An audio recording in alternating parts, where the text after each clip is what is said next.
तर या चिल्ली पिल्लीना बघून तर काय मला माझ्या लहानपणीची आठवण आली बघा. तर रामराम सगळ्यांना. रोजच्या प्रमाणे आजही आमच्या सगळ्यांचे छत्रपती शिवाजी महाराजांचा आशीर्वाद घेऊन केली दिवसाची सुरुवात. आणि हे बघा, हे आहे आमचं शिवाजीनगर. आज मी जात आहे बेळगाव, म्हणून मी आलो आमच्या लोंढ्याच्या कत्रीवर. कारण लोकल बस सोडून डायरेक्ट बस तर काय आमच्या लोंढ्याच्या आत जात नाही. तर फायनली थोडंसं इथे वेट केल्यानंतर आली बेळगावची बस. तासाचा ट्रॅव्हल करून पोचलो बघा बेळगावला. तर हे बघा, हे आहे बेळगाव आमचं.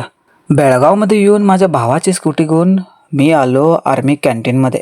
इथे आल्यावरती सामानला बघितल्यावरती काय घेऊ काय नको असं होते बघा. मग घेतलो थोडंसं सामान आणि आलो मी बिलिंग काउंटरवरती. बिलिंग झाल्यावरती मी आलो माझ्या भावाच्या हॉटेलकडे. तर हे बघा, हे आहे माझं मित्र नामदेव. तर स्टेशन हेडक्वार्टरच्या पाठीमागेच माझ्या भावाचं हॉटेल आहे. तर या हॉटेलमध्ये तुम्हाला मस्तपैकी नाश्ता आणि जेवण भेटते बघा.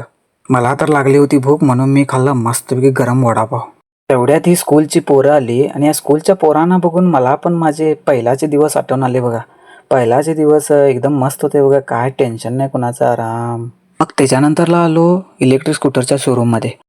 तर इथे दिली होती इलेक्ट्रिक स्कूटर सर्व्हिसिंगसाठी. मग आतमध्ये जाऊन बघितलं तर इलेक्ट्रिक स्कूटर सगळे अशीच ओपन करून ठेवलेत. अजून तर काय सर्व्हिसिंग झाली नाही. आज मेकॅनिक तर काय सुट्टीवर होता, म्हणून आम्ही आलो मार्केटमध्ये.